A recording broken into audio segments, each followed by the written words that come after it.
والسلام على رسول الله وعلى آله وصحبه أجمعين.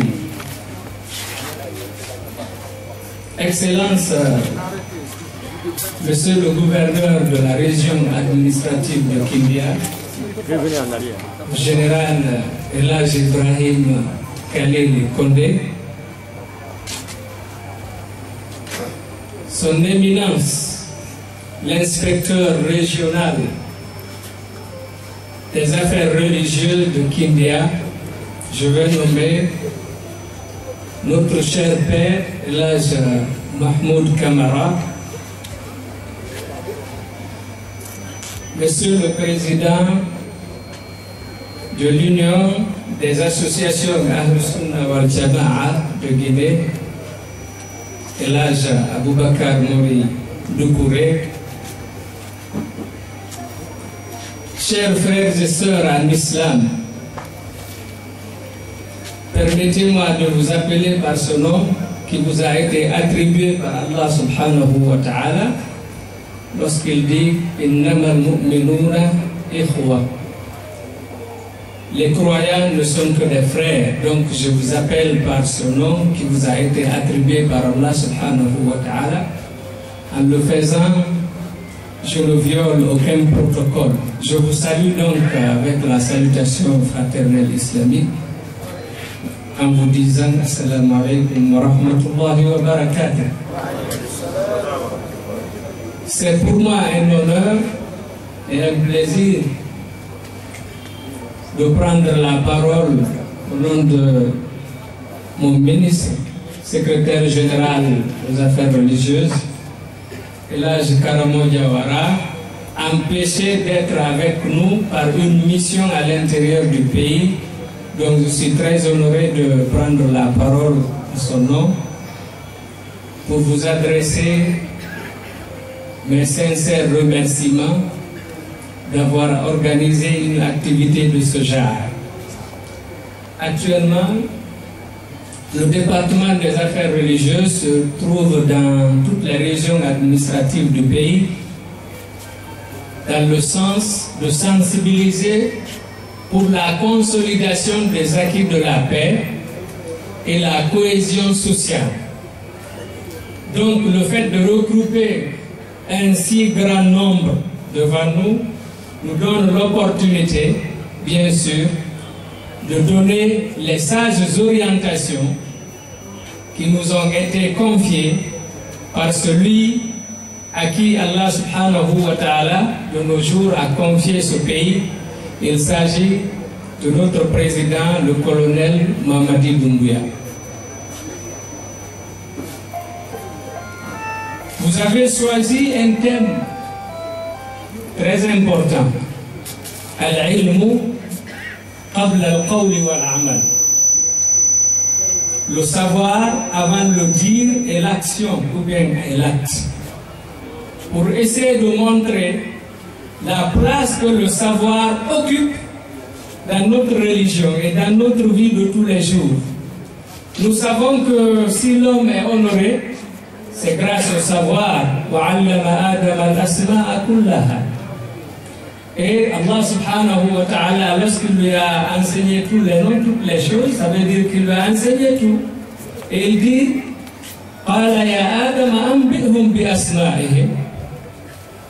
c'est après cela, lorsqu'il leur a raconté le nom des choses, de toutes les choses, qu'il leur a demandé de se prosterner devant Adam en guise de respect pour Allah subhanahu wa ta'ala. Pas en guise d'adoration de Adam, il faut que ça soit clair, mais en guise du respect pour Allah subhanahu wa ta'ala en faisant ce qu'il nous demande de faire. Et nous savons que notre religion, c'est une religion de savoir, dans notre essence, dans notre origine, mais aussi dans notre foi. Fa'alam annahu la ilaha illallah, wastaghfir li dhanbika wa lil mu'minina wal mu'minat, wa bada'a bil ilmi qabla al qawli wal amal. C'est ce qui est dit dans le Sahih al-Bukhari. Alors, c'est notre religion. C'est une religion de savoir, de savoir, dans tout ce que nous faisons, dans l'appel, قُلْ هَذِهِ سَبِيلِي أَدْعُو إِلَى اللَّهِ عَلَى بَصِيرَةٍ. بَصِيرَةٍ هو أعلى مراتب العلم, comme vous le savez plus que moi. Donc, هل يستوي الذين يعلمون والذين لا يعلمون? Ceux qui savent sont-ils égaux avec ceux qui ne savent rien? Non. C'est pourquoi il y a dans certaines sagesses qui disent que si les ignorants s'étaient tus,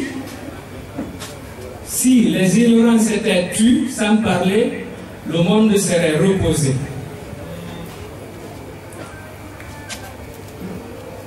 Ce qui nous a aujourd'hui dans nos sociétés, chacun se presse de donner des avis sur des questions qui sont tellement importantes, liées non seulement à notre religion, mais aussi liées à notre vie.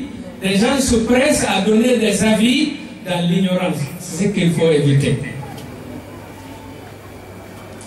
Puisque, deux fois, dans ce domaine, ce grand connaisseur de l'islam est confronté à trois sortes de personnes qui sont tous nuisibles à la bonne marche de la société. Alimun fajirun,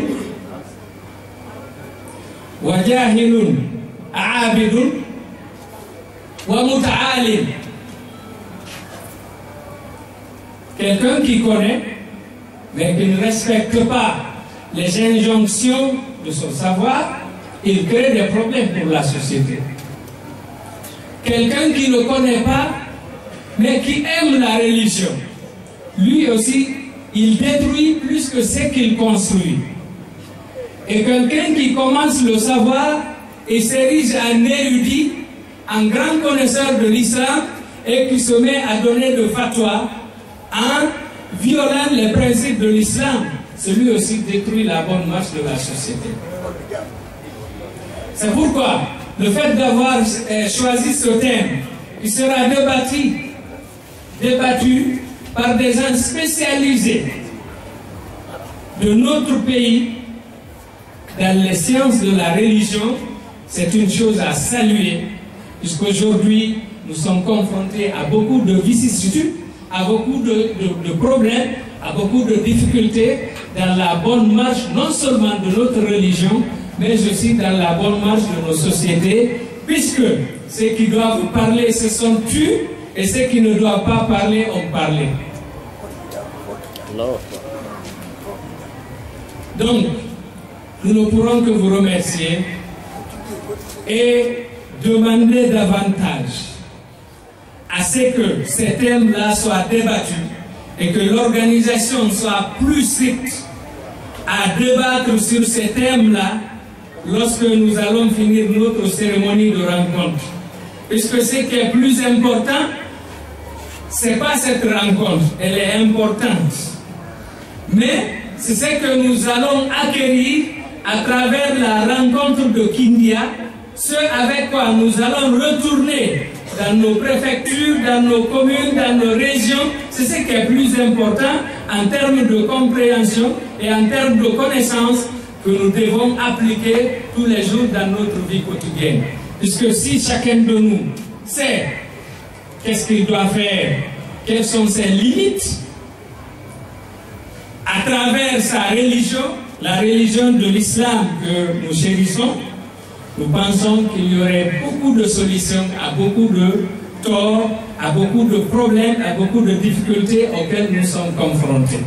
Donc, je voudrais vraiment faire un appel solennel à tous les organisateurs à ce que ces thèmes-là soient débattus dans nos rencontres après cette rencontre par les érudits, par les spécialistes qui ont été commis à disserter ou bien à parler dans ces thèmes-là pour essayer de mieux orienter non seulement la population de Kindia, parce que le savoir n'a pas de limite, il s'acquiert tous les jours, mais aussi ceux qui sont venus des autres préfectures dont la bienvenue leur a été souhaitée par notre cher père, Elhadj Mahmoud Kamara.